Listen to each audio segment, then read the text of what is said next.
ආයිබෝවන් cooking හට්ටල්ගේ YouTube channel එකට අදත් ඔයාලව ආදරෙන් පිළිගන්නවා. මම අද මේ වීඩියෝ එකෙන් ඔයාලට අරගෙන ආවේ රසට චිකන් තෙල් දාගන්න පුළුවන් රෙසිපි එකක්. මේ වීඩියෝ එක බලුවොත් ඔයාලට හැමදාම හදන චිකන් කරි එක වෙනස් කරලා මේ විදිහට රසට චිකන් ටෙම්පරාදුවක් හදාගන්න පුළුවන්.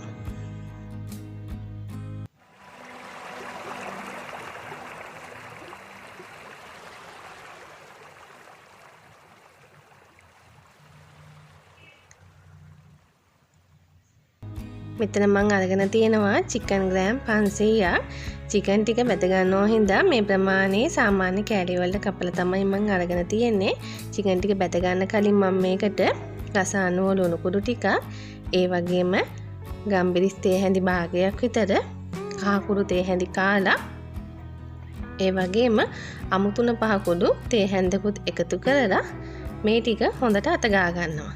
ඒ වගේම මම මේකට මේ වෙලාවේදී විනාකිරි මේස හැඳි දෙකකුත් එකතු කරගන්නවා. මේ සේරම දේවල් ටික හොඳට දැන් චිකන් එකට අල්ලන්න හොඳට මේ විදිහට අතින් කලවම් කරගන්න ඕනේ. අතින් කලවම් කරගෙන ඉවරලා මේක අපි හොඳට ගැඹුරු තෙලේ පැද ගන්න ඕනේ. දැන් මේ වෙලාවේදී මම තෙල් එක රත් වෙන තියලා තියෙන්නේ. දැන් රත් වෙච්ච තෙල් එකට මම මේ විදිහට 3-5 අත ගාගත්ත චිකන් කෑලි ටික දාලා බැද ගන්නවා. බැද ගන්නකොට ගොඩක් ඩාර්ක් බ්‍රවුන් වෙන්න මේක බැදගන්නේ නෑ. ලයිට් ගෝල්ඩන් කලර් බ්‍රවුන් එකක් එන්න තමයි අපි මේ චිකන් ටික බැදගන්නේ. මම ඔයාලට පෙන්නන්නම් චිකන් ටික ලිපෙන් බා ගන්නකොට මොන ප්‍රමාණයට චිකන් ටික බැදගන්නේ කියලා.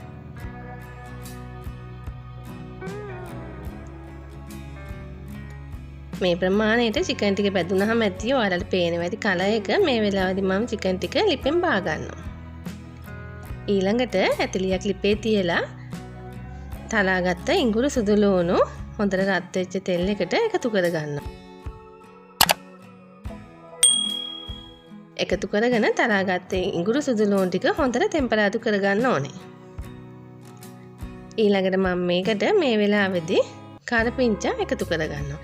කරපිංච ටිකත් එකතු කරගෙන කරපිංච ටිකත් හොඳට ටෙම්පරාදු කර ගන්න.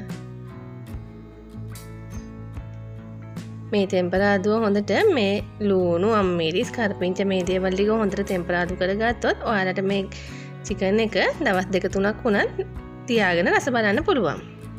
මේ වෙලාවේදී මම ලුණු එකතු කර ගන්නවා. ලුණු ටිකක් වැඩිපුර එකතු කර ගන්න ඕනේ. මම සාමාන්‍ය ප්‍රමාණයේ ලුණු ගෙඩි 2ක් විතර මේ ප්‍රමාණයට කපලා එකතු කරගත්තා. ලුණු ටිකත් හොඳට ටෙම්පරාදු කරගන්න.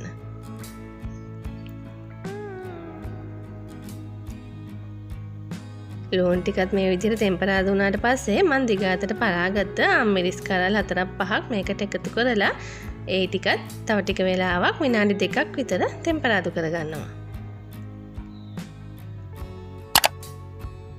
මේ වෙලාවේදී මම අවශ්‍ය කුරුපටු ටික එකතු කරගන්න හදන්නේ. මුලින්ම මම මේකට ලුණු එකතු කරගන්නවා. ලුණු එකතු කරනකොට බොහොම අඩුවෙන් එකතු කරගන්න. මොකද අපි චිකන් එකට ලුණු එකතු කරලා තියෙන්නේ. ඒ වගේම ගම්බිරිස් තේ හැඳි කාලක් විතර, ඒ වගේම කෑලි මිරිස්. කෑලි මිරිස් නම් මම මේ හැඳි 2ක් විතර මේකට එකතු කරගත්තා. මොකද මම හදාගන්නේ අද චිකන් ටෙම්පරාදුවක් හින්දා. දැන් මේ විදිහට මේ වෙලාවේදී හොඳට ලුණු ටික මැලවුණාට පස්සේ ඔයාලට පුළුවන් ඔයාලා කැමති නම් මේකට තක්කාලි සෝස් ටිකක් එකතු කරගන්න. තක්කාලි සෝස් එකතු කරගත්තාම මේ චිකන් ටෙම්පරාදුව ගොඩක් රස වෙනවා. ඊළඟට අන්තිමට මම මේකට මැදගත්ත චිකන් ටික එකතු කරලා කලවම් කරගන්නවා. ඉතින් දැන් අපේ චිකන් ටෙම්පරාදුව සූදානම් කරලා ඉවරයි. මේ වෙලාවේදී ඔයාලට ලුණු රස බලලා ලුණු එකතු කරගන්න පුළුවන්. මම මේ ටික හොඳට කලවම් කරගත්තට පස්සේ මේකට කපාගත්ත මාළු මිරිස් චුට්ටක් එකතු කරගන්නවා. ඔයාලට තක්කාලි තියෙනවා නම් ගෙදර මේ වෙලාවේදී කොටු කපාගත්ත තක්කාලි ටිකකුත් මේකට එකතු කරලා රස කරගන්න පුළුවන්. ඉතින් මේ තියෙන්නේ මං හදාගත්ත චිකන් ටෙම්පරාදුව.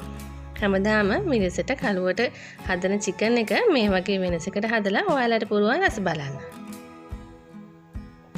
මේ වගේ වීඩියෝ බලන්න අපිත් එක්ක දිගටම එකතු වෙලා ඉන්න කියලා මම ඔයාලට ආදරෙන් ආරාධනා කරනවා. ඒ වගේම අපිව තාම subscribe කරලා නැත්නම් අපිව subscribe කරලා දිගටම අපිත් එක්ක එකතු වෙලා ඉන්න. මේ වීඩියෝ එකට ඔයාලට කැමති නම් like එකක් දාලා comment එකක් දාන්නත් අමතක කරන්න එපා. ඔයාලා හැමෝටම සුබ දවසක්.